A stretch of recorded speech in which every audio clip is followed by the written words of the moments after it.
Hello नमस्ते and a very good morning to all the notebook ice education for all channel पे आप सभी का स्वागत है। द हिंदू के आज के सेशन के साथ हम आ गए हैं। सबको very very good morning. I hope आज जो दिन है आपका सभी का अच्छा जाएगा। चलिए शुरू कर लेते हैं। आज जो द हिंदू में इंपॉर्टेंट न्यूज़ आई है, एडिटोरियल्स आए हैं, उन सबको सबसे पहले हाइलाइट्स देखेंगे, उसके बाद डिस्कशन करेंगे। पॉलिटी के लिहाज से अभी जो है आपको मालूम है कि गवर्नमेंट का 3.0 जो टेन्योर शुरू होने जा रहा है, मोदी गवर्नमेंट 3.0 शुरू होने जा रहा है, तो उसको लेकर के राष्ट्रपति जी ने औपचारिक रूप से ऑफर किया है। तो किस तरीके का प्रोसेस होता है जिसके थ्रू राष्ट्रपति जो है वो पीएम को एक तरीके से ऑफर करते हैं सरकार बनाने के लिए, और फिर सरकार जो भी गवर्नमेंट होती है वो किस तरीके से आगे चल के काम करती है, कॉन्स्टिट्यूशन में कौन कौन से आर्टिकल्स हैं जिसके थ्रू पीएम का चयन होता है और पूरा मंत्रिमंडल का चयन होता है। इन सारी चीज़ों को आज बहुत अच्छे से हम क्या करने वाले हैं, रिवाइज करने वाले हैं। साथ के साथ इकोनॉमी से रिलेटेड काफ़ी अच्छे 2-3 आज आर्टिकल हैं। आरबीआई ने अभी अपने रेपो रेट में चेंज किया है, तो उसको देखेंगे। मॉनेटरी पॉलिसी कमेटी के बारे में थोड़ा सा रिवीजन करेंगे, और उसके बाद और भी बहुत सारे इकोनॉमी से रिलेटेड भी हमारे पास में आज आर्टिकल्स हैं। तो काफ़ी यूज़फुल आज का पूरा सेशन रहने वाला है आपके लिए। चलिए सबसे पहले हाइलाइट्स के थ्रू देखते हैं कि क्या इंपॉर्टेंट आज टॉपिक्स हैं, उसके बाद उसकी इन डिटेल चर्चा को शुरू करेंगे। तो चलिए सबसे पहले हाइलाइट्स देख लेते हैं आज क्या है टॉपिक्स जिनके ऊपर हमको बात करनी है। तो सबसे पहले तो अभी फॉर्मेशन होने जा रहा है नई गवर्नमेंट का, तो उसको लेकर के चीज़ें रहेंगी। उसके भी पहले इकोनॉमी में आज बहुत ही फ्रंट पेज पर ही चीज़ जो है वो बहुत इंपॉर्टेंट है। क्या बात की जा रही है कि आरबीआई ने जो है अपने रेपो रेट को अनचेंज्ड रखा है। तो RBI keeps repo rate unchanged, raises GDP forecast to 7.2%। तो आरबीआई ने रेपो रेट में कोई बदलाव नहीं किया है। साथ के साथ में जो जीडीपी ग्रोथ है वो 7.2% रहने की बात की है। तो इसको देखेंगे हम इन डिटेल। इकोनॉमी का बहुत अच्छा जो टॉपिक है यहाँ से डिस्कस होगा। साथ के साथ में यहाँ पर मॉनेटरी पॉलिसी कमेटी जो है वो इन सारे मेजर्स को लेती है, तो मॉनेटरी पॉलिसी कमेटी के बारे में भी थोड़ा सा रिविजन करेंगे। दूसरी हमारी न्यूज़ क्या है, president invites Modi to form new government. तो यहाँ पर प्रेसिडेंट जो हमारी द्रौपदी मुर्मू जी हैं, उन्होंने एक ऑफिशियली जो है इनवाइट किया है प्रधानमंत्री पद के लिए बीजेपी के मोदी जी को। तो देखेंगे क्या पूरा प्रोसेस होता है, कौन से प्रोसेस के थ्रू राष्ट्रपति जो है वो औपचारिक रूप से आमंत्रित करते हैं किसी भी जीती हुई पार्टी के व्यक्ति को जो कि आकर के गवर्नमेंट को बनाते हैं। ठीक है, तो कॉन्स्टिट्यूशनल जो प्रोविजंस है यहाँ पर हम देखेंगे। आर्टिकल 74 आर्टिकल 75 की बात करेंगे। मंत्रिमंडल का कैसे गठन होता है और प्रधानमंत्री का किस तरीके से चयन होता है, इसके बारे में बात करेंगे।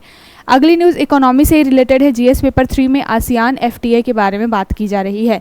तो आसियान कंट्रीज प्लस इंडिया के साथ में एफटीए है, हमारा फ्री ट्रेड एग्रीमेंट है, इसको लेकर के बात की जा रही है। ASEAN FTA government seeks industry input to up demand pitch. तो यहाँ पर जो है आसियान के साथ में एफटीए करने से इंडस्ट्रीज़ में, इंडियन इंडस्ट्री में क्या बेनिफिट होने वाले हैं, इसके बारे में बात है। साथ के साथ में हम यहाँ पर क्या करेंगे, जितने भी आसियान कंट्रीज़ है उसको थोड़ा सा हम रिवाइज करेंगे, क्योंकि यहाँ से बहुत ही इंपॉर्टेंट क्वेश्चन बनता है आपका। अगली न्यूज़ है supreme court monitor probe needed into NEET regulation. तो अभी जो है आप देख रहे होंगे कि काफ़ी दिनों से चर्चा में चल रहा है नीट का रिजल्ट। 3 जून को शायद इसका रिजल्ट आया है, और यहाँ पर जो है बहुत बड़ी एक तरीके से स्कैम या धांधली निकल करके आई है, जहाँ पे लगभग 67 जो स्टूडेंट्स हैं उनको पूरा 100% मार्क्स मिला है, 720 आउट ऑफ 720। तो इसको लेकर के बहुत बड़ा जो है कंसर्न निकल के आया है कि किस तरीके से आजकल जो ये एजेंसियाँ हैं जो कि फॉर्म हो रही हैं और जो भी एग्ज़ाम कंडक्ट करा रही हैं, उनमें इतने सारे लूप होल क्यों आ रहे हैं। तो स्पेशली नीट को लेकर के जो है सुप्रीम कोर्ट में एक तरीके से मामला गया है, और उसको देखने की बात कांग्रेस ने की है। तो देखेंगे इसको क्या पूरा मुद्दा है। अगली न्यूज़ है at 38% Trinamool Congress sent highest proportion of women in Lok Sabha in 2024। यहाँ बात की जा रही है कि जो 18वीं लोकसभा है उसमें तृणमूल कांग्रेस जो ममता बनर्जी की टीएमसी है, वहाँ से सबसे % वुमेन रिप्रेजेंटेटिव्स जो है इस बार लोकसभा में इलेक्ट हुई हैं। लगभग कितने %? 38%। तो यहाँ पर हम केवल एक पार्टी के बारे में नहीं देखेंगे, ये टॉपिक बहुत इंपॉर्टेंट है हमारे लिए, क्योंकि एक तो वुमेन रिप्रेजेंटेशन की बात हो रही है। इसी साल हमने 106 जो है कॉन्स्टिट्यूशनल अमेंडमेंट किया है नारी शक्ति जो वंदन करके, जिसमें हमने वुमेन रिप्रेजेंटेशन बढ़ाने के लिए 33% रिजर्वेशन की बात की है पार्लियामेंट में। तो हम क्या करेंगे, पूरा जो अभी तक हमारे यहाँ पर महिलाओं की राजनीति में जितनी भागीदारी रही है उसको यहाँ पर बहुत ही अच्छे से डिस्कस करेंगे विद फैक्ट, और कौन कौन से साल में किस तरीके से ये संख्या बढ़ी है, अभी वर्तमान में क्या स्थिति है, इसके बारे में देखेंगे। काफ़ी इंपॉर्टेंट ये टॉपिक है आपका पॉलिटी के लिहाज से। अगला जो टॉपिक है वो है plea in supreme court 6 probe into post poll market crash. तो हमने बात की थी कि जब 4 जून को रिजल्ट आया था इलेक्शन का, उसके बाद से 5 जून से जो है कांग्रेस पार्टी ने एक तरीके से स्कैम की बात की थी, जो शेयर मार्केट बहुत ज़्यादा उछाल पर गया था 3 तारीख को, और रिजल्ट के बाद में शेयर मार्केट में बहुत ज़्यादा एक तरीके से डाउन देखा गया, और फिर लगभग 30 लाख करोड़ का जो लॉस हुआ है उसको लेकर के जो जॉइंट पार्लियामेंट्री कमेटी की बात की गई है। साथ के साथ में अभी सुप्रीम कोर्ट में भी किसी वकील ने इसके लिए प्ली डाली है, तो हम देखेंगे कि क्या पूरा मुद्दा है। कल हमने डिस्कस किया था, थोड़ा आज भी इसका ओवरव्यू लेंगे।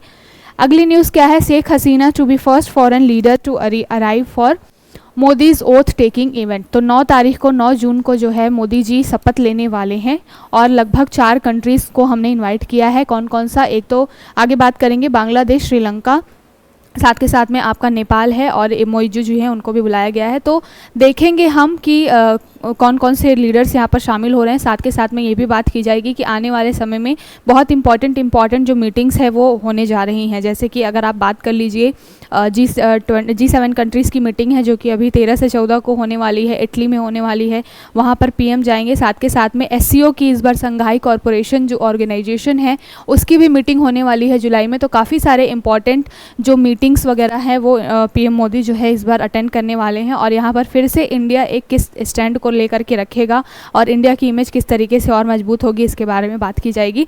तो देखेंगे पूरा क्या मुद्दा है। अगली न्यूज़ क्या है, यहाँ पर एक एडिटोरियल है जो कि बात कर रहा है किसके बारे में, ग्लोबल प्लास्टिक ट्रीटी के बारे में। यहाँ पर बात बेसिकली ऐसे अनऑर्गेनाइज्ड लोगों की बात की जा रही है जो कि अनऑर्गेनाइज सेक्टर्स में हैं और क्या काम करते हैं, प्लास्टिक वगैरह कचड़े वगैरह उठाने का काम करते हैं। तो इनके बारे में पूरा ये एडिटोरियल बात करता है। साथ के साथ में प्लास्टिक को लेकर के इंडिया में क्या चीज़ें हो रही हैं या फिर क्या मेजर्स लिए गए हैं, साथ के साथ में ग्लोबल लेवल पे प्लास्टिक को किस तरीके से एक तरीके से डिकम्पोज करने के लिए और इस समस्या को जो कि इन्वायरमेंट के लिए बहुत बड़ा चैलेंज है उसको दूर करने के लिए किस तरीके से काम किया जा रहा है, ये एडिटोरियल इसके बारे में बात करता है। इन्वायरमेंट के लिहाज से GS पेपर 3 के लिए बहुत इंपॉर्टेंट है, तो देखेंगे इसको। अगली बात की जा रही है, south Korea's migrant worker scheme triggers allegation of modern slavery. तो यहाँ पर साउथ कोरिया में एक तरीके का प्रोटेस्ट हो रहा है। मॉडर्न स्लेवरी यानी दास प्रथा होती है, तो यहाँ पर बात की जा रही है जो कि वहाँ की जनता है वो गवर्नमेंट से थोड़ा सा एक तरीके से नाराज़ है, तो प्रोटेस्ट कर रही है। यहाँ पर हम क्या करेंगे, साउथ कोरिया का मैप देखेंगे क्योंकि वहाँ के इंटरनल मैटर्स इतने इंपॉर्टेंट नहीं है, बट हमारे लिए लोकेशन इंपॉर्टेंट हो सकता है। ठीक है, अगली न्यूज़ क्या है, coalition government less stability to slow decision making. तो यहाँ पे मूडीज़ की एक रिपोर्ट आई है। मूडीज़ क्या है, एक रेटिंग एजेंसी है। इन्होंने क्या की है, अभी एक रिपोर्ट पेश की है और बोला है कि जो कोएलिशन गवर्नमेंट होती है यानी कि जो गठबंधन की सरकार होती है वो क्या होती है, बहुत ही लेस स्टेबिलिटी होती है, यानी कि उनके अंदर स्थिरता की कमी होती है, बहुत ज़्यादा अनसर्टेनिटी होती है। कभी भी किसी अलायंस के किसी भी पार्टी ने अगर समर्थन वापस ले लिए तो सरकार गिर जाती है। तो उसमें क्या होता है कि जो भी पार्टी होती है जो कि गवर्नमेंट बना करके या कैबिनेट बना करके बैठी होती है वो हमेशा डर के काम करती है, बहुत ज़्यादा स्ट्रॉन्ग जो है वो मुद्दे नहीं उठा पाएंगे जब कोएलिशन की गवर्नमेंट होती है। तो क्या पूरा मुद्दा है उसको देखेंगे हम, ये पूरी हाइलाइट्स है जिसके ऊपर आज हमें चर्चा करनी है। तो चलिए एक एक करके सारे टॉपिक्स को देखते हैं। सबसे पहले शुरू करते हैं इकोनॉमी के साथ में। तो GS पेपर 3 इकोनॉमी के लिहाज से बहुत इंपॉर्टेंट है। बात किसके बारे में की जा रही है, रेपो रेट के बारे में बात की जा रही है। पहली बात तो कि रेपो रेट होता क्या है, तो मैंने इसको बताया हुआ है पहले भी कि जिस रेट पर बैंक जो है वो RBI से पैसे लेती है, या वो रेट जिस रेट पर जिस ब्याज दर पर RBI जो है बैंकों को पैसा देती है उसको क्या कहते हैं, रेपो रेट कहते हैं। ठीक है, तो बैंक द्वारा RBI से जिस रेट पर पैसा लिया जाता है उसको क्या कहते हैं, रेपो रेट बोलते हैं। और रिवर्स रेपो क्या होता है, जब वही पैसा जो RBI ने बैंकों को दिया होता है जब उनको वो वापस पैसा लेना होता है तो जिस ब्याज दर पर RBI बैंकों से पैसे वापस लेती है उसको क्या कहते हैं, रिवर्स रेपो रेट। ठीक है, तो इसके बारे में बात की जा रही है। एक मिनट, इसके बारे में बात करेंगे। तो इसके बारे में बात की जा रही है, RBI keeps repo rate unchanged, raises GDP forecast to 7.2%। तो यहाँ पर क्या बात की जा रही है कि RBI ने अभी इस बार जो है रेपो रेट को क्या किया है, अनचेंज्ड रखा है, कोई भी बदलाव नहीं किया है। और ये सारे काम करता कौन है रेपो रेट के बारे में, तो एक मॉनेटरी पॉलिसी कमेटी होती है जिसका फॉर्मेशन 2016 में हुआ था। इनका टारगेट क्या होता है, इन्फ्लेशन यानी कि मुद्रास्फीति को कंट्रोल करने का टारगेट होता है, और यही डिसाइड करते हैं कि रेपो रेट को बढ़ाना है या फिर घटाना है। फिलहाल जो है मॉनेटरी पॉलिसी कमेटी ने डिसाइड किया है कि रेपो रेट जो है अनचेंज रहने वाला है। कितना प्रतिशत रहने वाला है, तो यह लगभग 6.5% रहने वाला है। 6.5 बेसिस पॉइंट बोला जाता है इसको, तो ध्यान में रखिएगा। हर 2-3 महीने में या लगभग हर महीने में repo rate, reverse repo rate को रिवाइज किया जाता है। तो ये आंकड़े बहुत ज़्यादा इंपॉर्टेंट नहीं होते हैं। रेयरली कहीं पर पूछ लिया जाए कि करंट में क्या परसेंटेज चल रहा है, बाकी कॉन्सेप्ट आपको मालूम होना चाहिए रेपो रेट के बारे में। तो यहाँ पर 2 चीज़ें इंपॉर्टेंट है। पहली बात तो रेपो रेट के बारे में मैंने बता दिया कि वह ब्याज दर जिस दर पर जो बैंक्स हैं वो आरबीआई से पैसा लेती हैं, या आरबीआई जिस दर पर बैंकों को पैसा देती है, उसको क्या कहते हैं, रेपो रेट। अब यहाँ पर एक टर्म बहुत इंपॉर्टेंट आ गया, मॉनेटरी पॉलिसी कमेटी। तो यहाँ पर भी बात की गई है कि मॉनेटरी पॉलिसी कमेटी बेसिकली करती क्या है। जो हमारा सीपीआई होता है, जिसको कहते हैं कंज्यूमर प्राइस इंडेक्स, बहुत बार चर्चा की हुई है। जो डे टू डे लाइफ में हम और आप जो भी चीज़ें कंज्यूम करते हैं, बीट वो फूड हो, चाहे वो गुड्स हो, चाहे वो सर्विसेज हो, तो डे टू डे लाइफ में जो भी हमारी रोज़मर्रा की ज़िंदगी में यूज़ होने वाली चीज़ें होती हैं, उनके प्राइजेज़ में जो भी उतार चढ़ाव होता है, उसको क्या है, कैलकुलेट करके सीपीआई निकाला जाता है। और ये सारी चीज़ें क्या कॉज करती हैं, इन्फ्लेशन। अगर डे टू डे लाइफ में जो भी चीज़ें यूज़ करते हैं उनकी कीमतों में इजाफा होता है तो कहते हैं कि मुद्रास्फीति यानी कि इन्फ्लेशन बढ़ गया है। अगर कीमतों में कमी आती है तो कहते हैं कि इन्फ्लेशन जो है वो कम हो गया है। तो एमपीसी जो है यानी कि मॉनेटरी पॉलिसी कमेटी जो है, जिसकी स्थापना 2016 में हुई है, ये यही काम करता है कि सीपीआई को कैलकुलेट करके बताता है कि फ़िलहाल में इन्फ्लेशन की क्या स्थिति है देश के अंदर, ठीक है। और इनका टारगेट क्या होता है, किस प्रकार से ये बताते हैं कि मुद्रास्फीति बढ़ रही है या फिर घट रही है। तो इनके पास में एक फॉर्मूला होता है 4 ± 2 का, यानी कि मुद्रास्फीति अगर 2% से लेकर के 6% के बीच में है तो ये कहते हैं कि मुद्रास्फीति जो है वो कंट्रोल्ड है। अगर मुद्रास्फीति जो है 2% से कम चली जाती है, यानी कि महंगाई दर 2% से कम चली गई या 6% से ज़्यादा है, तो फिर बोला जाता है कि थोड़ी सी इन्फ्लेशन या महंगाई जो है वो आउट ऑफ कंट्रोल हो रही है। फिलहाल हमारे यहाँ इंडिया में जो मॉनेटरी पॉलिसी कमेटी ने जितना भी पूरा सेटअप लगा रखा है, उससे देखें तो हमारे यहाँ पे जो मुद्रास्फीति है वो थोड़ी तो ज़्यादा है, लेकिन क्या है, एक तरीके से कंट्रोल्ड है। ऐसा नहीं है कि अनकंट्रोल्ड वे में चल रही है। हमारा जो इन्फ्लेशन है अभी भी बहुत ज़्यादा गवर्नमेंट के और आरबीआई के कंट्रोल में है कि वो जब चाहें तब उस चीज़ों को क्या कर सकते हैं, बैलेंस आउट कर सकते हैं। ऐसा नहीं है जैसा कि हमने कुछ दिन पहले देखा था कि टर्की में 75% का इन्फ्लेशन हो गया है। तो इस तरीके की चीज़ें नहीं हैं हमारे यहाँ पे। हमारे यहाँ जो इन्फ्लेशन है वो एक तरीके से कंट्रोल्ड है, ठीक है। साथ के साथ में बात की गई है कि आरबीआई ने इस बार जीडीपी ग्रोथ कितनी % रहने की बात की है, तो 7.2% जो है वो जीडीपी ग्रोथ आरबीआई ने रहने की बात की है। यही डाटा जो है एनएसओ ने भी दिया है, जो नेशनल स्टैटिस्टिकल ऑफिस जो है हमारा, उसने भी बोला है कि जीडीपी ग्रोथ 7.2% ही रहने वाली है। तो ये जो है, इससे क्वेश्चन आपका बन जाता है, स्पेशली वनडे एग्जाम्स में पूछ लिया जाता है कि आरबीआई के अनुसार जीडीपी ग्रोथ कितनी रहने वाली है, या फिर एनएसओ के अनुसार जीडीपी ग्रोथ कैसे रहने वाली है, या फिर कोई रेटिंग एजेंसी होती है जो जीडीपी ग्रोथ बताती है, अगर बहुत फेमस बड़ी एजेंसी है उसके बारे में पूछ लिया जाता है। तो फिलहाल ध्यान रखिएगा कि आरबीआई का जो फोरकास्ट है जीडीपी को लेकर के वो है 7.2% की आने वाले साल में, इस पूरे टेन्योर में जो जीडीपी है हमारी कितनी रहने वाली है, 7.2%। तो आई होप आपको समझ में आ गया होगा। थोड़ा सा आप मॉनेटरी पॉलिसी कमेटी को देख लेते हैं और रिवाइज कर लेते हैं। तो बेसिकली इसकी जो स्थापना है मैंने बताया 2016 में हुई थी। किसके अंदर ये आता है, तो जो भारतीय रिजर्व बैंक है उसके द्वारा इसको 2016 में स्थापित किया गया है, ठीक है। इसमें 6 मेंबर होते हैं, 3 मेंबर आपको बैंकिंग सेक्टर के दिखाई देंगे, प्लस 3 मेंबर आपको गवर्नमेंट के होते हैं, ठीक है, सरकारी ऑफिसर होते हैं। लेकिन 3 मेंबर्स में यहाँ पर एक तो आरबीआई के अध्यक्ष होते हैं, प्लस 2 जो हैं वो आपके कौन होते हैं, डेप्यूटी जो एक तरीके से गवर्नर होते हैं वो होते हैं, ठीक है। तो इसको ध्यान में रखिएगा। साथ के साथ में 3 मेंबर्स जो गवर्नमेंट की तरफ से आते हैं, उसमें ऐसे व्यक्ति होते हैं जिनको क्या होती है, वित्त वगैरह की समझ होती है। अगर बात कर लें हम कि मॉनेटरी पॉलिसी कमेटी का एक तरीके से ऑब्जेक्टिव या फिर उद्देश्य क्या है, तो देश में जितना भी बैंकिंग और वित्तीय मौद्रिक नीतियों से संबंधित जितने भी मेजर्स लेने का काम है वो क्या है, मॉनेटरी पॉलिसी करती है, ठीक है। तो जितना भी है ये पूरा क्वेश्चन जो भी टॉपिक बहुत इंपॉर्टेंट है। एक क्वेश्चन यहाँ से और बनता है कि जो मॉनेटरी पॉलिसी कमेटी के मेंबर्स होते हैं उनका कार्यकाल कितने समय का होता है, तो उनका जो टेन्योर होता है वो 6 वर्ष का होता है। ठीक है, तो इसको ध्यान रखिएगा कि 6 वर्ष कार्यकाल होता है मॉनेटरी पॉलिसी कमेटी का, और उसमें कितने मेंबर्स होते हैं, 6 मेंबर्स होते हैं। 3+3 का कॉन्सेप्ट होता है, 3 गवर्नर प्लस 3 जो है वो बैंकिंग सेक्टर से, 3 जो है वो आपके गवर्नमेंट सेक्टर से आते हैं, यानी कि सरकार के द्वारा अपॉइंट किए हुए लोग होते हैं। और ये सारे जो टॉपिक्स है कब स्थापना हुई है, 2016 में। तो यहाँ से ही क्वेश्चन आपके बनते हैं मॉनेटरी पॉलिसी कमेटी से। और यहाँ पर मैंने बता दिया कि 4+2 का जो है वो पूरा रेशियो होता है। ये सारे टॉपिक्स हमने डिस्कस कर लिए। ठीक है, तो मॉनेटरी पॉलिसी कमेटी को थोड़ा सा देख लीजिएगा। और भी क्योंकि इंपॉर्टेंट है, एग्ज़ाम पास में आ रहा है, तो मैं भी कोशिश करती हूँ ज़्यादा से ज़्यादा जो है प्रीलिम्स ओरिएंटेड चीज़ें पढ़ाऊँ। और आपकी भी जिम्मेदारी बनती है जितने भी इंपॉर्टेंट एटलीस्ट जो टॉपिक्स हैं जो कि प्रीवियस ईयर में आए हुए हैं, एटलीस्ट वहाँ से आपका क्वेश्चन नहीं छूटना चाहिए। सारे जितने भी फैक्चुअल क्वेश्चन बन सकते हैं उसको तो आपको अच्छे से कर ही लेना है। ठीक है, अगली बात की जा रही है किससे रिलेटेड है, पॉलिटी से रिलेटेड है। जीएस पेपर 2, सरकार से ही सारी चीज़ें चलती हैं। राज्य व्यवस्था में एक जो स्ट्रॉन्ग गवर्नमेंट है उसका बहुत बड़ा एक तरीके से रोल होता है।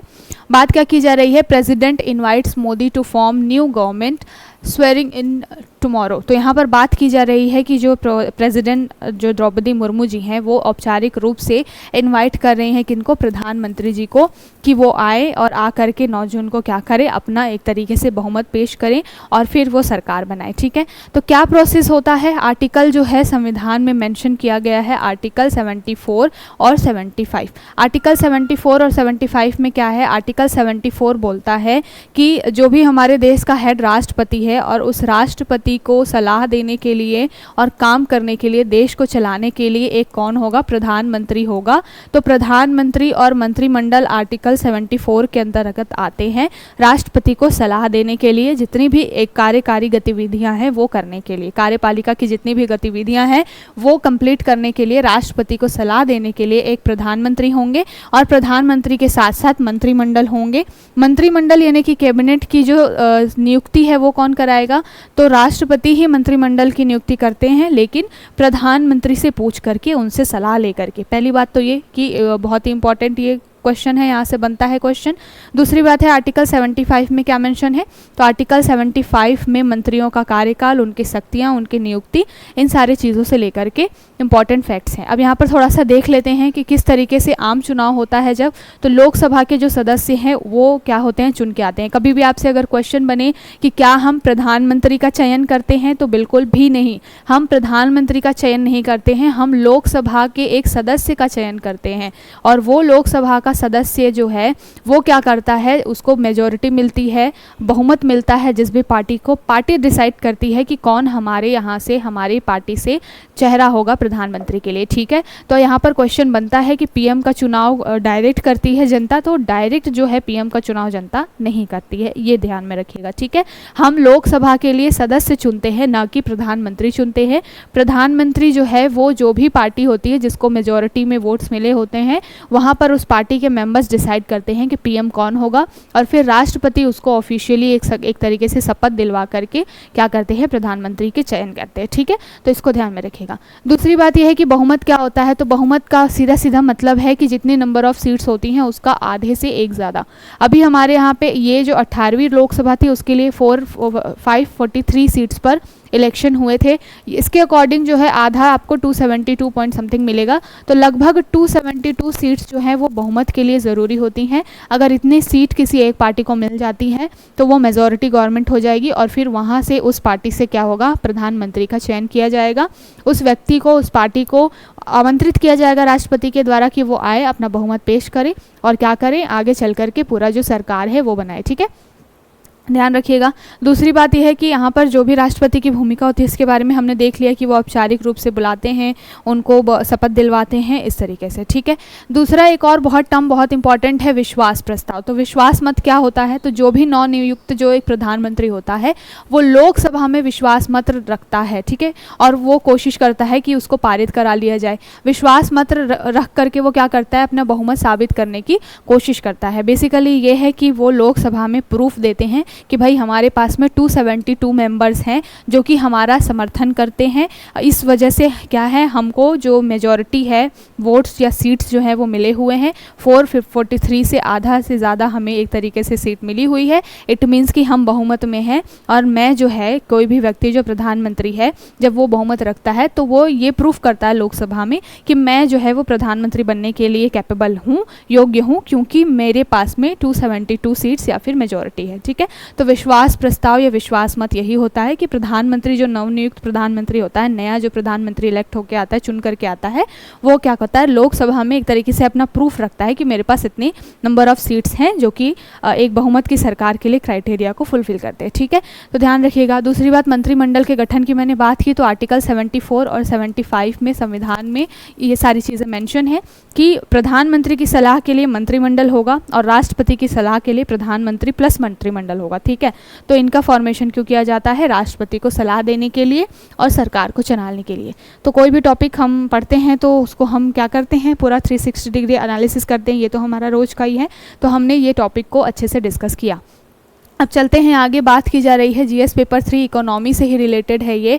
यहाँ पर किसके बारे में बात की जा रही है, यहाँ बात की जा रही है आसियान प्लस इंडिया, दोनों जो हैं, आसियान में 10 मेंबर्स कंट्रीज़ हैं प्लस इंडिया के बीच में जो FTA यानी कि फ्री ट्रेड एग्रीमेंट हुआ है, उसके क्या फ़ायदे हैं, इसके बारे में बात की जा रही है। तो अभी जो हमारी कॉमर्स मिनिस्ट्री है उसने कुछ अपने इनपुट्स दिए हैं कि जो भी ये FTA आसियान और इंडिया के बीच में है, उससे आने वाले भविष्य में वे फॉरवर्ड जो बहुत अच्छी चीज़ें निकल करके आएंगी इंडिया के लिए भी। गुड्स एग्रीमेंट जो है, इसको क्या बोला जाता है, एक तरीके से AITGA बोला जाता है, इसको भी याद रखिएगा। AITGA क्या है, जो गुड्स और एग्रीमेंट है, गुड्स यानी कि जो भी सामान इन आसियान कंट्रीज़ के बीच में, इंडिया और आसियान कंट्रीज़ के बीच में लेन देन होने वाला है, तो उसको लेकर के जो भी ट्रेड है, जो भी ट्रेड रिलेशन है, उसको एक एग्रीमेंट का नाम दिया गया है जिसका नाम क्या है, AITGA। इसका फुल फॉर्म क्या है, agreement ASEAN India trade in goods agreement. ठीक है, तो ASEAN India trade in goods agreement इसका नाम है, याद रखिएगा। किसके किसके बीच है, आसियान कंट्रीज़ प्लस इंडिया के बीच में।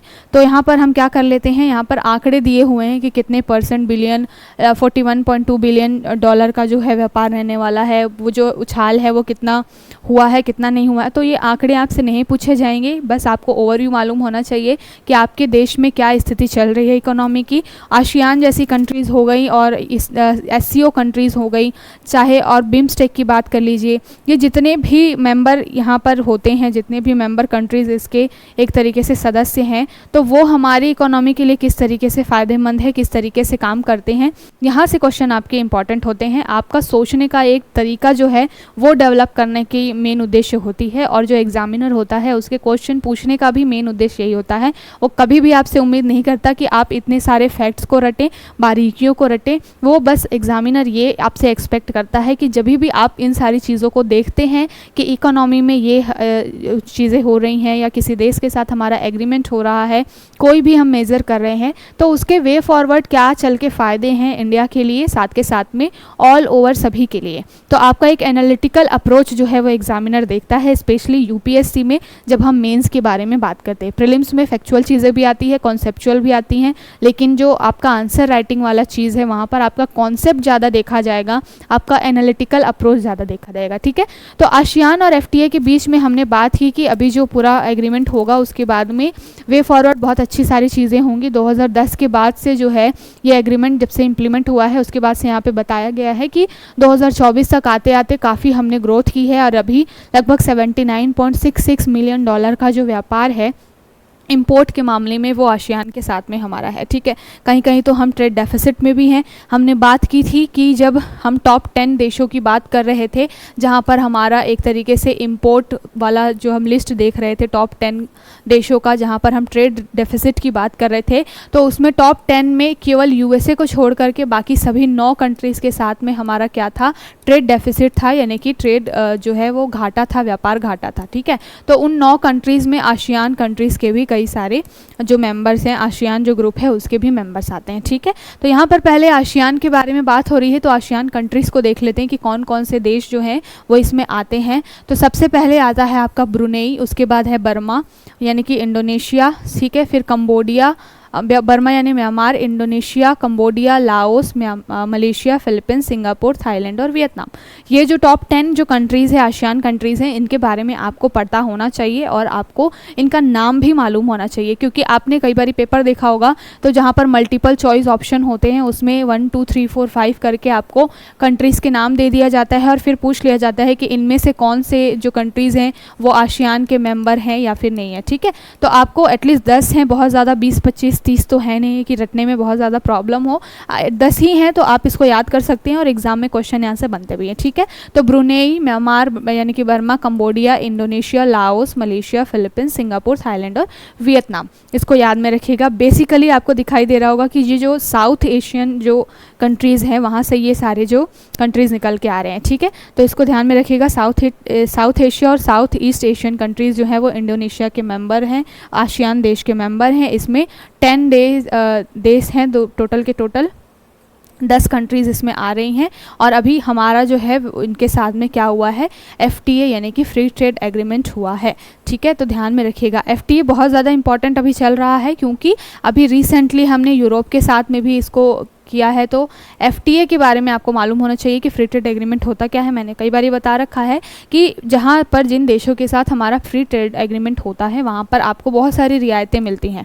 केवल आपको ही नहीं मिलती, इन सारे देश में अगर आपके भी सामान वगैरह निर्यात होते हैं, एक्सपोर्ट होते हैं, उनको भी फ़ायदा होता है। किन में, अगर बात कर लीजिए कस्टम ड्यूटी की, अगर बात कर लीजिए एक्साइज ड्यूटी वगैरह, जितनी भी चीज़ें लगती हैं वो क्या होता है, एक तरीके से फ़ायदा होता है अगर किसी देश के साथ में हमारा FTA एग्रीमेंट है।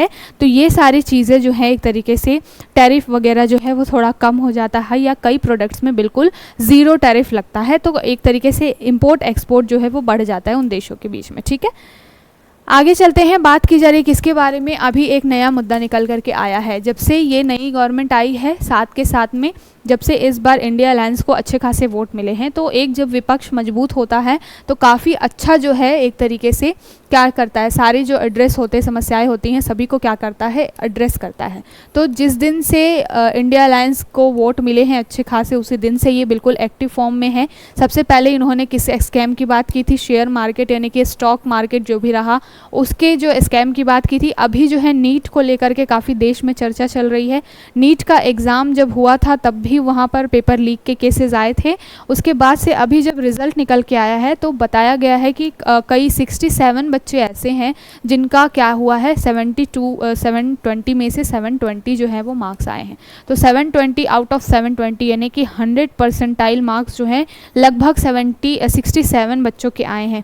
लेकिन अगर बात की जाए कि टॉप कॉलेजेस में सीट्स कितनी हैं, तो टॉप कॉलेजेस में सीट्स केवल 46 हैं। ठीक है, तो 46 जो हैं टॉप कॉलेजेस की सीट हैं और वहाँ पर आपको दिखाई दे रहा है कि 67 बच्चे जो हैं वो टॉपर हैं और सभी की रैंक 1 आई है। मतलब कि इसमें क्या होगा, 46 ही सीट है, सीट लिमिटेड हैं वो भी टॉप कॉलेजेस में। तो टॉप 1 ला करके, रैंक 1 ला करके भी कई बच्चे इसमें से 67 में से होंगे जिनका एडमिशन जो है वो देश के टॉप कॉलेज में नहीं हो पाएगा, क्योंकि रिज़ल्ट जो है इस तरीके का आया है। तो इसको लेकर के बहुत ज़्यादा चर्चा चल रही है। अपोजिशन वाले जो हैं वो एक तरीके से जांच की मांग कर रहे हैं। और ये पूरा जो कौन कंडक्ट कराता है, तो NTA नेशनल टेस्टिंग एजेंसी जो है वो पूरा इस तरीके का एग्ज़ाम जो है वो कंडक्ट कराती है। तो उनके ऊपर में एक तरीके से जांच की बात की गई है। और ये इस तरीके से क्यों निकल के आ रही है इरेगुलरिटीज़, इसके बारे में एक तरीके से जांच होने की मांग की है विपक्ष ने। तो काफ़ी इम्पॉर्टेंट एक मुद्दा है। जो भी स्टूडेंट बहुत ज़्यादा मेहनत करता है, और फिर कई सारे मामले ऐसे आए हैं कि रिज़ल्ट के बाद में बहुत सारे बच्चों ने सुसाइड भी किया है। तो ये बहुत बड़ा एक कंसर्न है। लगभग 23 लाख बच्चों ने इस बार नीट का एग्ज़ाम दिया था। तो 23 लाख बच्चों के भविष्य के साथ में एक तरीके से बहुत ज़्यादा खिलवाड़ हो रहा है। और ये बहुत अलग अलग एग्ज़ाम्स में भी देखा गया है। आगे अब आप बात कर लीजिए, आप जितने भी पेपर हो रहे हैं रिसेंट समय में, हर पेपर में आपको पेपर लीक की समस्याएँ निकल के आएंगी कहीं ना कहीं से। तो इस तरीके से जो भी एग्ज़ाम कंडक्ट कराने वाली अथॉरिटीज़ हैं वो क्यों इतना ज़्यादा इरेगुलरिटी दिखा रही है या फिर इररिस्पॉन्सिबल बिहेवियर दिखा रही है, इसको लेकर के जांच होना बिल्कुल बहुत ज़रूरी है। बात यहाँ पर NTA की कर लेते हैं। तो NTA क्या है, एक तरीके का परीक्षण संगठन है जो कि क्या काम करता है, जितने भी एग्ज़ाम हमारे यहाँ पे कॉम्पिटिटिव एग्ज़ाम्स वगैरह होते हैं उच्च शिक्षण संस्थानों में, उसके लिए एंट्रेंस एग्ज़ाम जो है वो कंडक्ट कराने का काम किसका होता है, ये होता है NTA का। इसकी स्थापना किसने की है, तो शिक्षा मंत्रालय ने इसकी स्थापना की है। कब की है, तो 2017 में। तो अभी जो है शिक्षा मंत्रालय, जो कि मानव संसाधन विकास मंत्रालय बोला जाता था, तो 2017 में ही एनटीए की स्थापना हुई है। जितने भी टॉप लेवल के आपको इंस्टीट्यूट्स वगैरह दिखाई देंगे, वहाँ पर एंट्रेंस एग्ज़ाम जो है वो एनटीए जो है वो कंडक्ट कराता है। तो इसको लेकर के बहुत अभी न्यूज़ निकल करके आ रही है, तो इसके बारे में थोड़ा सा पता होना चाहिए।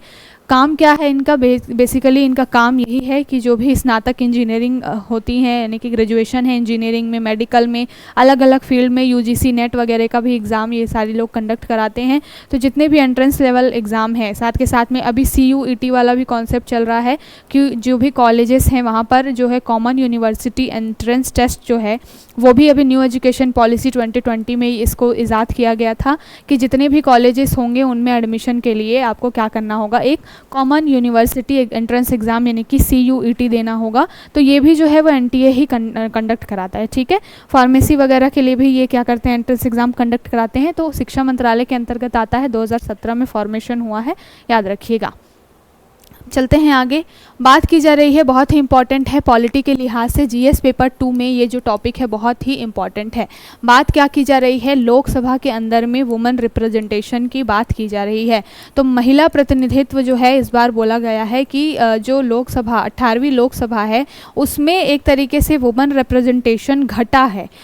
अगर हम पिछले वाले जो 17th लोकसभा है उससे तुलना करेंगे तो इस बार कम महिलाएं चयन होकर के आई हैं, लेकिन जितनी भी महिलाएं चयनित होकर के आई हैं या फिर एक तरीके से रिप्रेजेंटेटिव बन करके आई हैं लोकसभा में, उसमें सबसे ज़्यादा परसेंटाइल तृणमूल कांग्रेस का दिखाई दे रहा है। ममता दीदी जो है हमारी, उन्होंने 38% वुमेन रिप्रेजेंटेटिव्स जो है इस बारी क्या किया है, अपने लोकसभा में भेजा है अपनी पार्टी की तरफ से। ठीक है, तो यहाँ पर इम्पॉर्टेंट हमारे लिए ये नहीं है कि किस पार्टी से रिप्रेजेंटेटिव ज़्यादा गए हैं, हमारे लिए इम्पॉर्टेंट ये है कि ओवरऑल जो इस बार जो 18वीं लोकसभा रही उसमें महिलाओं की क्या स्थिति रही है। अगर हम बात करें फीमेल रिप्रेजेंटेशन की, क्योंकि इसी साल हमने क्या किया है, 106 कॉन्स्टिट्यूशनल अमेंडमेंट किया है। किसके लिए? नारी शक्ति वंदन बोला है, जहाँ पर हम 33% रिजर्वेशन पार्लियामेंट में देने की बात कर रहे हैं। वो बात अलग है कि वो इस बार इलेक्शन में लागू नहीं हुआ था। 2026 के बाद जो भी फर्स्ट इलेक्शन होगा और 2021 की जब फाइनल जो एक तरीके से जनगणना आ जाएगी, उसके बाद से परिसीमन आयोग बैठेगा, उसके बाद से जो है ये जो 33% रिजर्वेशन पार्लियामेंट में लागू होना है महिलाओं के लिए, वो जो कॉन्सेप्ट है वो लागू होगा। लेकिन अगर बात की जाए कि इस बार 18वीं लोकसभा में क्या स्थिति रही है, या अगर बात की जाए कि साल दर साल किस तरीके से महिलाओं की इम्पोर्टेंस जो है वो राजनीति में बढ़ रही है, तो इसकी बात करें यहाँ पर, तो पिछले बार की तुलना में इस बार महिलाएँ जो है कम चुन करके आई हैं। लेकिन फिर भी थोड़ा सा एक ओवरव्यू देख लेते हैं कि जो भी हमारी हिस्ट्री रही है, 1952 में सबसे पहले हमारे यहाँ पे इलेक्शन हुआ था। तो 1952 से लेकर के अब तक क्या हुआ है प्रोग्रेस वुमेन रिप्रेजेंटेशन की, अगर बात की जाए लोकसभा में या राज्यसभा में। तो ठीक है, तो सबसे पहले हम बात कर लेते हैं ऐतिहासिक प्रतिनिधित्व की। बात की जाए जो फर्स्ट हमारी लोकसभा थी, कब फॉर्मेशन हुआ था, 1952 में। तो 1952 में जब पहला इलेक्शन हुआ था हमारे यहाँ पे, जनरल असेंबली के इलेक्शन हुए थे हमारे यहाँ पे, तब लगभग 49 जो थे मेंबर्स थे टोटल, और उसमें 24 महिलाएं जो थी वो क्या थी, चुन करके आई थी। ठीक है, और इनका परसेंटेज कितना था, 4.8%। तो मतलब जब पहली लोकसभा चयन हुआ था तब केवल 4.8% महिलाएं ही रिप्रेजेंटेटिव थी उस समय में। ठीक है, लेकिन जैसे जैसे साल आगे बढ़ता गया वैसे वैसे महिलाओं की भागीदारी भी जो है वो राजनीति में बढ़ती गई है। अगर आप बात कर लीजिए कि सबसे ज़्यादा कहाँ पर रही, एक अच्छा प्रोग्रेस देखा गया कहाँ पर, तो 7वीं लोकसभा में देखा गया था, जहाँ पर 24 के बाद में धीरे धीरे जो संख्याएं हैं वो कम हो रही थी, लेकिन फिर 24 के बाद में 7वीं लोकसभा में जो है वो 28 संख्या बढ़ी, यानी कि 4 जो और संख्या जो है ऊपर आई। ठीक है, काफ़ी लंबा इंतज़ार रहा होगा उस समय में पहली लोकसभा से 7वीं लोकसभा में आने में, क्योंकि केवल 4 संख्या बढ़ाने के लिए हमको इतने सारे साल लगे, मतलब लगभग मान लीजिए कि 30 से 35 साल का समय। तो 7वीं लोकसभा में सबसे पहले महिलाओं की संख्या बढ़ी 1980 से लेकर के 1984 तक का ये पूरा टेन्योर रहा। उसके बाद में फिर 9वीं लोकसभा में ये 39 पे पहुंचा। 15वीं जो लोकसभा रही उसमें महिलाओं की संख्या कितनी हो गई, 59 हो गई। 16th लोकसभा की बात करें तो सबसे ज़्यादा एक तरीके से उस समय के दौर से देखा जाए तो 62% फीमेल रिप्रेजेंटेशन हुआ ये लगभग 11.4% था। जितने भी टोटल मेंबर ऑफ पार्लियामेंट्स हैं उनकी संख्या का 11.4% जो महिलाएं जो है वो आपको 16वीं लोकसभा में दिखाई दी। 17वीं लोकसभा में ये रिकॉर्ड टूटा था, काफ़ी अच्छा एक तरीके से देखा गया था, जहां पर 14.3% जो है वो रिप्रेजेंटेशन रहा फीमेल्स का। अगर आप वर्ल्ड वाइड बात कर लीजिए या फिर आप 33% का रेशियो देख लीजिए तो उससे तो हम बहुत ही कम है, बहुत ही ज़्यादा पीछे हैं अभी हम वुमेन रिप्रेजेंटेटिव्स को लेकर के इलेक्शन में या फिर लोकसभा या राज्यसभा में। लेकिन फिर भी अगर एक तरीके से देखें तो हमारे जो आज़ादी के बाद से 1952 के इलेक्शन के बाद से लगभग अभी जो पूरा समय चल रहा है वहाँ पर महिलाओं की संख्या धीरे धीरे बढ़ रही है, ठीक है।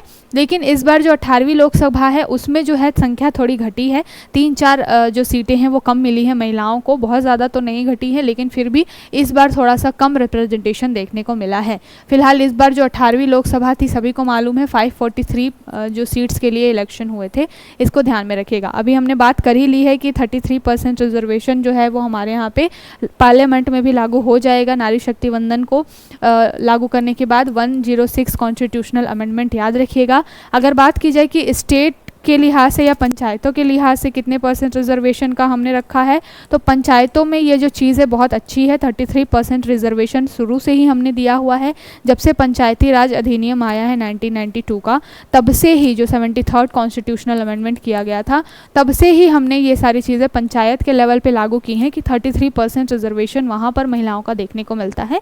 लेकिन पार्लियामेंट में अभी जो स्थिति है वो बहुत ज़्यादा अच्छी नहीं है, ठीक है। यहाँ पर आप नंबर देख लीजिएगा कि कितना डाउनफॉल हुआ है जो पिछली लोकसभा की तुलना में इस बार जो लोकसभा में गठन हुआ है महिलाओं का उसमें, ठीक है।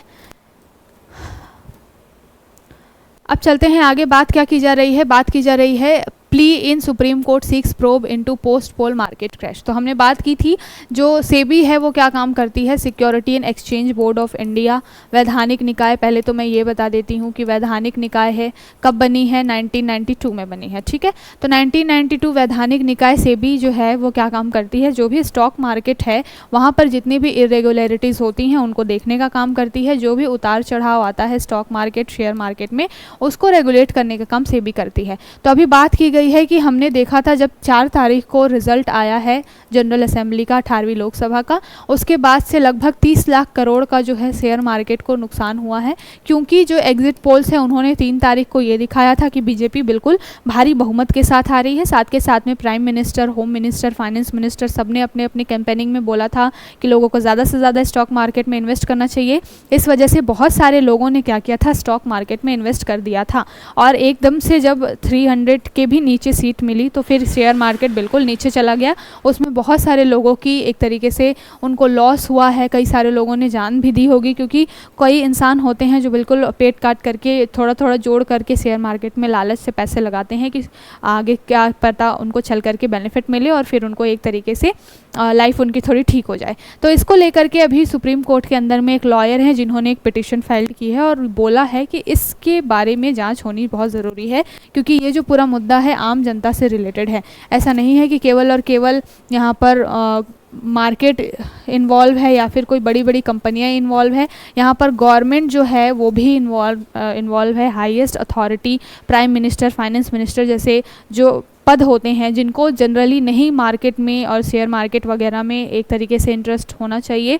और इंटरेस्ट हो भी तो उनको इस तरीके से जनता को एक तरीके से फोर्स नहीं करना चाहिए या फिर उनको ब्रेन वॉश नहीं करना चाहिए। ऐसे बड़े पद पर बैठे हुए लोगों ने भी इस बार एक तरीके से प्रमोट किया था स्टॉक मार्केट को। तो कहीं ना कहीं ये बड़ी बड़ी कंपनियों को फ़ायदा दिलाने का मुद्दा था। इसको लेकर के अभी पिटीशन डली है, इसके ऊपर आगे जाँच होगी तो सारी चीज़ों को डिस्कस करेंगे।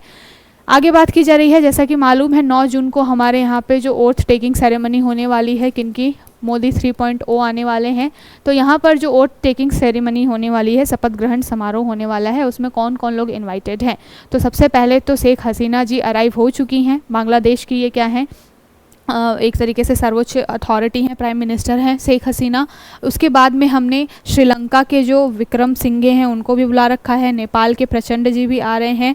तो इस तरीके से जो भी हमारी नेबरिंग कंट्रीज़ हैं उनके ऊपर में बहुत ज़्यादा फोकस जो है वो रखा गया है, ठीक है। तो यहाँ से आपके लिए क्वेश्चन बन सकता है कि कौन कौन इन्वाइटेड हैं। भूटान जो है बहुत अच्छा हमारा दोस्त है, तो भूटान को भी हमने एक तरीके से क्या किया है, इन्वाइट किया है, ठीक है। तो भूटान के राजा साथ के साथ में प्रचंड जी नेपाल के, उसके बाद में अब बात कर लीजिए श्रीलंका के विक्रम सिंघे और बांग्लादेश की महबूबा मुफ्ती, ये लोग हमारे वोट टेकिंग सेरेमनी में आने वाले हैं। और इसके क्या वे फॉरवर्ड हैं, बेसिकली जो है अपनी नेबरिंग कंट्रीज़ को साथ में लेकर के, या लुक ईस्ट की जो पॉलिसी है या फिर अपने पड़ोसी देशों को साथ में लेकर के चलने की जो मोदी जी की अप्रोच है उसको एक स्टेप और आगे बढ़ाने के लिए ये सारी चीज़ें की जाती हैं। क्योंकि अब जो टेन्योर फिर से 5 सालों का रहने वाला है, तो फिर से 5 सालों में जो है अड़ोसी पड़ोसियों के साथ में संबंध थोड़े अच्छे होने बहुत ज़रूरी हैं। साथ के साथ में अगर बात की जाए कि अभी इटली में जो है वो G7 की मीटिंग होने वाली है, तो जॉर्जिया मेलोनी जी के यहाँ पर जो है वो मीटिंग होने वाली है, तो मोदी जी वहाँ पर भी जाएंगे। अभी SCO की भी मीटिंग है वो होने वाली है। तो इस तरीके से इस पूरे जून जुलाई के महीने में बहुत सारे इम्पॉर्टेंट जो ऑर्गेनाइजेशंस के अंदर में हमारी रिप्रेजेंटेशन होने वाली है। तो काफ़ी एक स्ट्रॉन्ग प्रतिनिधित्व का होना बहुत ज़रूरी होता है, सो दैट आपका जो है पूरा एक तरीके से छवि जो है देश की बहुत अच्छी निकल करके आती है, ठीक है। तो ध्यान रखिएगा, अभी जब G7 की मीटिंग होगी तो वहाँ पर हम इस चीज़ को डिस्कस करेंगे। जुलाई 3-4 में जो SCO है यानी कि संघाई कॉरपोरेशन ऑर्गेनाइजेशन है, इसकी भी मीटिंग होने वाली है। ये याद रखिएगा कहाँ पर होने वाली है, बहुत इंपॉर्टेंट है। तो अस्ताना कजाकिस्तान में ये SCO की मीटिंग होने वाली है, ठीक है। तो इसको भी बहुत इंपॉर्टेंट है ये, क्योंकि SCO में जनरली आपको चाइना भी दिखाई देगा, पाकिस्तान भी दिखाई देगा। तो वहाँ पर भी एक बहुत अच्छे तरीके से अपने आप को रिप्रेजेंट करने की ज़रूरत है, उसमें भागीदारी दिखाने की ज़रूरत है। क्योंकि चाइना पाकिस्तान के साथ हमारे जो संबंध हैं वो थोड़े बहुत ज़्यादा अच्छे नहीं हैं, तो वहाँ पर भी किस तरीके से बैलेंस बना के चलना है बहुत इंपॉर्टेंट है। तो आगे आने वाले 5 सालों में जब जो ओथ टेकिंग सेरेमनी है उसके बाद में आगे आने वाले 5 सालों में मोदी जी किस तरीके से देश को लेकर के जाएंगे, इसके ऊपर में पूरा जो है वो चीज़ें डिपेंड करती है, ठीक है। आगे चलते हैं, बात की जा रही है इस एडिटोरियल में ग्लोबल प्लास्टिक ट्रीटी के बारे में। बोला गया है कि OECD जो है वो एक रिपोर्ट लेकर के आए हैं, आउटलुक, इसका नाम क्या है, OECD ग्लोबल प्लास्टिक आउटलुक, ठीक है। तो OECD की जो ये रिपोर्ट निकल के आई है, इसमें बोला गया है कि अभी जो है अगर हम 2000 से लेकर के 2019 तक का बात करें तो लगभग 353 मिलियन टन प्लास्टिक जो है वो बढ़ गया है, ठीक है। तो प्लास्टिक की जो मात्रा है वो 353 मिलियन टन जो है वो बढ़ गई है। कब से कब तक, पिछले 2000 से लेकर के 2019, यानी कि 19-20 सालों में बहुत ज़्यादा मात्रा में प्लास्टिक का यूज़ हमारे यहाँ पे बढ़ गया है। और ये 2060 तक ट्रिपल होने वाला है। मतलब अभी जितना ये प्लास्टिक का यूज़ हो रहा है, बोला गया है OECD की रिपोर्ट में कि 2060 तक ये क्या हो जाएगा, 3x हो जाएगा, यानी कि 3 गुना हो जाएगा जितना अभी हम प्लास्टिक का कंजप्शन कर रहे हैं, यूज़ कर रहे हैं, ठीक है। तो इसको लेकर के कंसर्न इस एडिटोरियल में दिखाया गया है, बात की गई है कि हमने बहुत सारे, यूनाइटेड नेशन ने भी इन्वायरमेंट प्रोग्राम चला रखे हैं, हमारे यहाँ भी जो है वो बहुत सारे एक तरीके से इन्वायरमेंटल प्रोग्राम चलते हैं। यूनाइटेड नेशन की जो एक संस्था है जिसको यूनेप बोला जाता है, यूनाइटेड नेशन इन्वायरमेंटल प्रोग्राम, उसने बोला है कि जितना हम अभी चैलेंज क्यों बना हुआ है, क्योंकि जितना हम प्लास्टिक का प्रोडक्ट प्रोड्यूस करते हैं या प्लास्टिक जितना यूज़ करते हैं उसका केवल और केवल 22% ही हम क्या कर पाते हैं, डिस्पोज कर पाते हैं, ठीक है। तो लगभग 50% से ऊपर जो चीज़ें हैं प्लास्टिक वगैरह हैं वो वैसी की वैसी एनवायरनमेंट में रह जाती हैं, डिस्पोजल केवल और केवल 22% का है, ठीक है। तो ये जो चीज़ें हैं बहुत ज़्यादा भविष्य में चल करके खतरा करती हैं। पूरा जो टॉपिक है SDG आपका 13 क्लाइमेट चेंज से रिलेटेड आप कर सकते हैं इसको। यहाँ पर बात की जाती है कि किस तरीके से सस्टेनेबल डेवलपमेंट करना है आगे आने वाले भविष्य में, जो हमारी पीढ़ी है उसके लिए एक तरीके से हमें क्या है, अपना जो एनवायरनमेंट है उसको सही करके रखना है, ठीक है। तो पहली बात तो ये। दूसरी बात है, इस एडिटोरियल में बात की गई है कि जब हम बात करते हैं कि प्लास्टिक को किस तरीके से मिटिगेट करना है, पहली एक चीज़ निकल के आती है कि जो भी प्रोड्यूसर हैं उस प्लास्टिक को बनाने वाले, उनके ऊपर में रिस्पॉन्सिबिलिटी आनी चाहिए। इसी को ध्यान में रखते हुए हमने एक तरीके से EPR बनाया है, ठीक है। तो EPR जो है म्यूनिसिपैलिटी के लेवल पे होता है कि जो भी प्लास्टिक प्रोड्यूस करते हैं उन्हीं के ऊपर जिम्मेदारी होती है कि वो उसको कलेक्ट करें और फिर उसको रिसाइकल करें। हमारे यहाँ पे बहुत ज़्यादा रिसाइकलिंग के भी प्रोसेसेस बहुत ज़्यादा चलते हैं। इंडिया ने, गवर्नमेंट ने पॉलिसी भी बना रखी है रिसाइकल के लिए, जिसमें एक तरीके से R4 की बात की जाती है या 4R की बात की जाती है, रीयूज़, रिसाइकल, वो सारी चीज़ें, इसको देखिएगा थोड़ा सा।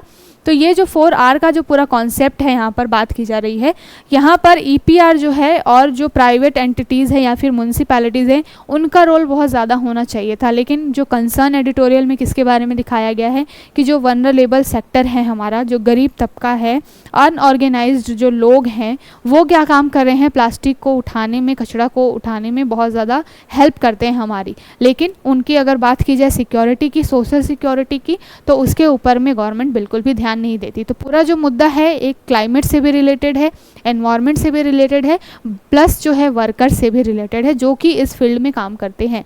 तो यहाँ पर बात EPR के बारे में की जा रही है, यहाँ पर बात की जा रही है जो नॉर्मल वर्कर्स हैं उनके बारे में। तो एक ओवरव्यू आपको मिल गया होगा। साथ के साथ में बात की गई है कि जो एक तरीके से कॉन्सेप्ट होता है यहाँ पर WACT का, इसको क्या बोला जाता है, United Nation habitat waste wise cities tool. तो यहाँ पर जब हम देखते हैं तो यहाँ पर यूनाइटेड नेशन ने ये चीज़ें इसीलिए बनाई हुई हैं, यहाँ पर एक तरीके से 80% रिस्पॉन्सिबिलिटी जो है वो म्यूनसिपल सॉलिड वेस्ट रिकवरी की होती है और यहाँ पर 80% जो जिम्मेदारी म्यूनसिपैलिटी की होती है, क्योंकि वो क्या करें, एक तरीके से जो कचरा होता है, प्लास्टिक होता है, उसको उठाएँ, उसको रिसाइकल करें, उसको डंप करें या फिर उसको एक तरीके से रीयूज़ में लेकर के आएँ। लेकिन यहाँ पर जो सारी की सारी डिपेंडेंसी है इंडिया में के मामले में भी वो ऐसे लोगों के ऊपर है जो बहुत ही गरीब तबका है। छोटे आपने देखे होंगे कि बहुत सारे बच्चे वगैरह होते हैं, वो क्या कर रहे होते हैं, प्लास्टिक वगैरह उठाते हैं, फिर उनको वो बेच करके उनसे थोड़ा पैसा लेकर के अपना पूरा लाइफ जो है वो एक तरीके से जीवन यापन करते हैं और उनके ऊपर में गवर्नमेंट कहीं पर भी ध्यान नहीं देती है। अगर आप पॉलिसीज़ की बात करेंगे तो हम जो पॉल्यूशन है उसको कम करने की बात करते हैं, एनवायरनमेंट को किस तरीके से ठीक रखना है इसके बारे में बात करते हैं, प्लास्टिक को किस तरीके से रीयूज़ करना है, रिसाइकल करना है, इसके बारे में बात करते हैं, लेकिन हम उन वर्कर्स के बारे में बात नहीं करते हैं जो कि इस प्लास्टिक को कलेक्ट करने में हमारी सबसे ज़्यादा मदद करते हैं। ठीक है, तो पूरा एडिटोरियल इसी के ऊपर में बात करता है। आई होप आपको ओवरव्यू मिल गया होगा। यहाँ पर United Nation habitat waste wise cities tool का भी एक तरीके से कॉन्सेप्ट आपको मिला, साथ के साथ में बहुत इंपॉर्टेंट आपको आंकड़ा मिला यहाँ पर OECD से लेकर के कि OECD की जो ग्लोबल प्लास्टिक आउटलुक है उसमें बोला गया है कि हमें अभी जो है लगभग 19-20 सालों में 353 मिलियन टन प्लास्टिक का यूज़ कर रहे हैं और ये 2060 तक 3 गुना बढ़ने वाला है। तो इस दिशा में ध्यान देने की ज़रूरत है। अगली बात की जा रही है, यहाँ पर साउथ कोरिया में एक तरीके से प्रोटेस्ट चल रहा है। प्रोटेस्ट किसको लेकर के चल रहा है, जो वहाँ पर माइग्रेंट वर्कर हैं वो एक तरीके से प्रोटेस्ट कर रहे हैं और वो वहाँ पर गवर्नमेंट के ऊपर में एलिगेशंस लगाए जा रहे हैं कि जो वहाँ पर कॉन्सेप्ट चीज़ें चल रही हैं वो एक तरीके से मॉडर्न स्लेवरी हैं, लोगों को फोर्सफुली एक तरीके से काम कराया जा रहा है। तो इसको लेकर के है। अब वहाँ के इंटरनल मुद्दों में इतना ज़्यादा हमें इंटरेस्ट नहीं होना चाहिए, लेकिन हमारे लिए जो साउथ कोरिया का मैप है वो बहुत इंपॉर्टेंट है। कल ही मैंने बात की थी कि जो आपका AUKUS है, जब मैं मंथली मैगजीन में मंथली जो वीडियो बना रही थी उसमें भी मैंने बताया था कि AUKUS में नया मेंबर जुड़ने के लिए जा रहा है वो साउथ कोरिया है। तो साउथ कोरिया काफ़ी समय से न्यूज़ में रहा है, इस वजह से थोड़ा सा इसका मैप देख लेते हैं। सबसे पहले तो नॉर्थ कोरिया ये रहा और ये आपका साउथ कोरिया है। इसके बीच में आपको ये चैनल दिखाई दे रहा होगा, ये 38 डिग्री चैनल है। ये बहुत इंपॉर्टेंट क्वेश्चन है, स्पेशली फेवरेट क्वेश्चन है PCS वगैरह में, वनडे एग्जाम्स में। तो याद रखिएगा कि नॉर्थ कोरिया को साउथ कोरिया से कौन सा चैनल अलग करता है, 38 डिग्री जो चैनल है वो अलग करता है। ठीक है, दूसरी बात ये कि इसकी कैपिटल क्या है, तो साउथ कोरिया की कैपिटल है आपकी सियोल। ठीक है, इसको ध्यान में रखिएगा। एरिया आपको दिखाई दे रहा होगा कि जो सी ऑफ जापान है ये आपको दिखाई दे रहा है कहाँ पर, इसके ईस्ट में। ठीक है, साथ के साथ में आपको ये पूरा जो एरिया है वो कहाँ पर दिखाई देगा, यहाँ पर आपको येलो सी भी दिखाई दे रहा है, साउथ चाइना वाले एरिया में भी आपको दिखाई देगा और पैसिफिक जो है वहाँ पर भी आपको दिखाई देगा। ठीक है, तो साउथ कोरिया का मैप एक बार जा कर के देखिएगा। हमने सारी चीज़ों को डिस्कस किया यहाँ पर कि सियोल इसकी कैपिटल है। नॉर्थ कोरिया से ये 38 डिग्री चैनल के थ्रू अलग होता है। येलो सी इसके लेफ़्ट साइड में है, यानी कि वेस्ट साइड में है, और ईस्ट साइड में आपको सी ऑफ जापान दिखाई देगा। यहाँ पर आपको दिखाई दे रहा है ये जापान जो है एक तरीके से छोटे छोटे द्वीपों से मिल करके बना है, तो कहीं ना कहीं नेबरिंग में आपको यहाँ पर भी दिखाई देगा। ये आपको दिखाई दे रहा है कोरिया स्ट्रेट, इसको भी ध्यान में रखिएगा। ठीक है, तो यहाँ पर कोरिया स्ट्रेट है और ये आपको दिखाई दे रहा है तुसीमा, जो कि जापान का एक आइलैंड है। तो ये भी आपसे पूछा जा सकता है कि साउथ कोरिया और जापान का जो तुसीमा है उसके बीच में कौन सा स्टेट है, तो आपको ध्यान में रखना है कोरियन स्टेट है। तो कभी भी मैप जब पढ़ते हैं तो उसके आसपास को ध्यान से देखने की कोशिश किया करिए, बहुत सारे इंपॉर्टेंट चीज़ें वहाँ से निकल करके आ जाती हैं। अगर आपसे पूछ लिया जाए कि जेम रिवर और नेक्टोंग रिवर कहाँ पर है, तो ये आपको दिखाई देगा साउथ कोरिया में ही नहीं है, ठीक है। तो ये जब भी मैप आप देखते हैं तो उसको बहुत ध्यान से देखना होता है, उसके आसपास की लोकेलिटी देखनी होती है, कौन से स्ट्रेट हैं वहाँ पे, कौन से सी उसके साथ टच कर रहे हैं, कौन से ओशियन में वो आता है, इन सारी चीज़ों को देखना होता है, ठीक है। अगली बात जो है वो रशिया के जो पुतिन जी है वो कह रहे हैं कि कितने भी सैंक्शंस लगा लो हमारे ऊपर में, हम पीछे नहीं हटने वाले हैं। तो वो बात है कि कितने भी तुकरले सितम हंस हंस के सहेंगे हम। तो व्लादिमीर पुतिन जी जो कह रहे हैं वो ये कह रहे हैं कि Russia economy is growing even after sanction से, ठीक है। तो इन्होंने बात रखी है, एक तरीके से मैसेज दिया है वर्ल्ड को कि इनके ऊपर में आप कितने भी सैंक्शंस लगा लीजिए, ये ऐसी कंट्री है जो कि वापस से निकल करके आएगी और अपनी इकोनॉमी को किसी न किसी तरीके से बूस्ट कर लेगी। तो इसको लेकर के ये थोड़ी सी न्यूज़ है। अभी हमने बात की थी कि जो ओपेक कंट्रीज़ हैं, कल ही हमने बात की थी कि ओपेक प्लस कंट्रीज़ जिसमें रशिया भी है, उन्होंने बात की है एक तरीके से कि वो क्या करने वाले हैं, आने वाले समय में जो आउटपुट कट करने वाले हैं, किसको लेकर के, पेट्रोलियम जो पदार्थ हैं उनको लेकर के। आउटपुट कट के बारे में मैंने बात की थी कि जितनी भी ये पेट्रोलियम या फिर क्रूड ऑयल प्रोड्यूसर कंपनीज जो कंट्रीज़ होती हैं वो क्या काम करती हैं, प्रोडक्शन को थोड़ा सा कम कर देती हैं। प्रोडक्शन कम करने से क्या होता है कि उनको आने वाले समय में जब प्रोडक्शन कम होगा तो एक तरीके से डिमांड बढ़ जाएगी, और डिमांड जो बढ़ेगी और प्रोडक्शन कम रहेगा तो कीमतें जो हैं वो ऑयल की बढ़ जाती हैं। तो इस तरीके से रशिया जो है वो ओपेक कंट्रीज़ के साथ मिलकर के अपना जो व्यापार कर ही रहा है। इंडिया के साथ में उसने इस बार पेट्रोलियम लगभग 26% क्रूड ऑयल का व्यापार किया ही किया है, और चाइना के साथ में उसके संबंध अच्छे हैं ही। अगर बात कर लीजिए यूरोप के ऊपर में, तो यूरोप कितने भी सैंक्शंस लगा ले नेचुरल गैस वगैरह के लिए, जो नेचुरल गैस जर्मनी और रशिया का गैस पाइपलाइन है, तो इन सारी चीज़ों के लिए रशिया के ऊपर बाकी देशों की डिपेंडेंसी है ही। अगर आप बात कर लीजिए गेहूँ को लेकर के, तो गेहूँ के टॉप मोस्ट प्रोड्यूसर रशिया और यूक्रेन ही हैं। तो रशिया के ऊपर कहीं ना कहीं बहुत ज़्यादा डिपेंडेंसी है। तो इसी वजह से एक तरीके से रशिया से ये मैसेज निकल के आ रहा है कि कितने भी सैंक्शंस लगे, जो रशिया है वो क्या है, निकल करके आ जाएगा, ठीक है। अगली बात की जा रही है coalition government less stability to slow decision making. यहाँ पर मूडीज़ की एक रिपोर्ट आई है जिसमें बोला गया है एक तरीके से जो हमारे यहाँ पे इलेक्शन हुए हैं इस बार बहुत ज़्यादा मेजॉरिटी नहीं मिली है एक पार्टी को, एनडीए अलायंस को, बीजेपी को। तो उनको क्या करना पड़ रहा है, जो कि नीतीश की पार्टी हो गई एक तरीके से, साथ के साथ में चंद्रबाबू नायडू हो गए, इन तरीके की उनकी पार्टीज़ के साथ में एक तरीके से बहुमत के लिए प्रार्थना करनी पड़ रही है, एक तरीके से कह लीजिए कि रिक्वेस्ट करनी पड़ रही है। तो इसको लेकर के मूडीज़ की रिपोर्ट आई है और इसमें बोला गया है कि जो कोalition गवर्नमेंट होती है वो लेस स्टेबल होती है। कल ही हमने बात की थी कि गठबंधन की सरकार के फ़ायदे और नुकसान दोनों ही होते हैं। फ़ायदे ये होते हैं कि जो भी टॉपिक होगा, जो भी एक्ट कानून पास होगा, सब पर अच्छे से चर्चा होगी, सभी पक्षों को सुना जाएगा। लेकिन नुकसान यही होता है कि अगर किसी एक पार्टी ने भी कोई बात रखी और उसको बाकी पार्टियों ने नहीं माना, तो वो पार्टी क्या कर लेगी, अपना समर्थन वापस ले लेगी और फिर गवर्नमेंट को एक तरीके से क्या होगा, गवर्नमेंट स्टेबल हो जाएगी या फिर सरकार गिर भी सकती है। तो इस तरीके की चीज़ें होती हैं। ये कोalition गवर्नमेंट यानी गठबंधन की सरकार के क्या है, एक तरीके से नुकसान है, कुछ फ़ायदे भी हैं। तो ये था आज का पूरा सेशन। आई होप आपको सारी चीज़ें समझ में आई होगी, जो भी इंपॉर्टेंट टॉपिक्स है उसको डिस्कस किया है हमने। कल फिर मिलेंगे नए टॉपिक्स के साथ, तब तक अपना ध्यान रखिए और अच्छे से पढ़ाई करते रहिए। सभी को all the best. Exam pass में है, बिल्कुल पैनिक नहीं होना है, अच्छे से एग्ज़ाम दे करके आना है और अपने ऊपर ट्रस्ट रखना है। मेहनत की है अगर आपने तो उसका जो फल है वो बिल्कुल ज़रूर ही मिलेगा। ठीक है, तो कल मिलते हैं और अपना तब तक के लिए ध्यान रखिएगा। बाय बाय, शुक्रिया एंड टेक केयर।